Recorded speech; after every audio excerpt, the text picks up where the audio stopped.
అంటే లోకం అంటే అదేదో ఒక సపరేట్ దేశంలాగా ఏమి ఉండదు, మన చుట్టూ ఉండేదే. ఆత్మీయ బలం లేకుండా మనం లోకంలోనికి ప్రవేశించామనుకోండి, ఏమైంది? బలం సరిపోతే ఈ వల దగ్గర కాకపోతే ఆ వల దగ్గర పడిపోతాం అంతే. అర్థమవుతుందండి? నేను అట్టేం పడను, నేను ఇట్టబడను అట్టబడను. సంసోన్ ఏమనుకున్నాడు? 1000 మందిని లేపేశారు, నన్ను ఎవరు కదిలిచ్చారు అనుకున్నాడు. కదిలిచ్చారా లేదా? కదిలిపోవటం, దెబ్బలు పడిపోయాడు, కళ్ళు కూడా పోయినాయి. ఆట పోయినాయా లేదా?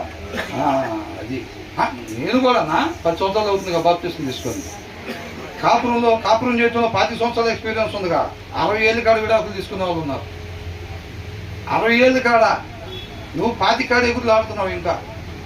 అర్థమవుతుందా? కాబట్టి ఆ భయం వణుకు అంతవరకు ఉండాలి, అంతవరకు ఉండాలండి. 60 సంవత్సరాలు అప్పుడు 2 పెళ్లి చేసుకునే వాళ్ళు లేరా? ఖచ్చితంగా ఉన్నారు. ఆ మొదటి కుటుంబం ఎంతో ఇబ్బంది పడతా వేదన పడతా ఉండే పరిస్థితులు చాలా ఉన్నాయి.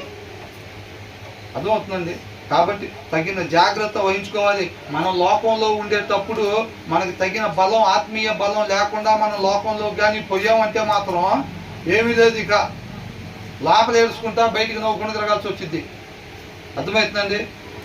అది కాబట్టి అలాంటి పరిస్థితుల్లో ముందే చెప్తున్నాడు, ఆయన కృపను బట్టి ముందే చెప్తున్నాడు కాబట్టి చక్కగా ప్రతి దినము అందుకని శ్రద్ధ కలిగి వాక్యం చదవాలి. శ్రద్ధ కలిగి వాక్యము చదవాలి. అలా నామకార్థంగా 3 అధ్యాయాలు చదివేసుకొని పోతే నిలబడలేవు. నామకార్థంగా 3 అధ్యాయాలు బైబిల్ చదువుకొని వెళ్తే నిలబడలేవు, పడిపోతాం అంతే. శ్రద్ధ కలిగి మన హృదయం మీద రాసుకోవాలి అది. అప్పుడు దాన్ని బట్టి పరిశుద్ధాత్మ దేవుడు నీకు ఏది మేలైంది, ఏది మంచిది కాంది నీకు తెలియపరుస్తూ ఉంటాడు. ఆ ప్రదేశంలో ఆయన సహాయంతో మనం నిత్య జీవానికి చేరుకోవాలి. ఆయన కాబట్టి మనకు తోడుగా పరిశుద్ధాత్మ దేవుడు ఉంచాడు కాబట్టి మనకి ఎక్కడ ఏంటి అనేది తెలియపరుస్తూ ఉంటాడు. ఆయన బట్టి, ఆయన జ్ఞానాన్ని, ఆయన వివేకాన్ని బట్టి ఎక్కడ ఎలా ప్రవర్తించాలి, ఎలా మాట్లాడాలి, ఎక్కడ వివేకం కలిగి మనం జాగ్రత్తగా ఆ లోకమాలిని మనకు అంటకుండా మన రక్షణ ఎలా కాపాడుకోవాలో మనకి దాన్ని బట్టి మనం కాపాడుకోవాలంతే. అర్థమైందండి?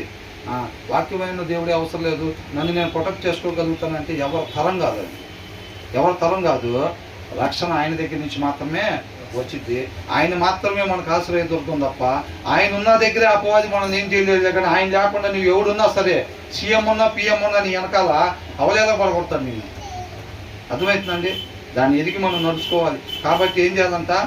మనం ఆత్మీయంగా ఈ లోక సంబంధంగా పొలంలో కష్టపడే వాళ్ళకి ఎలాగైతే సమృద్ధి పంట ఉండిద్దో మనం కూడా ఏం చేయాలి?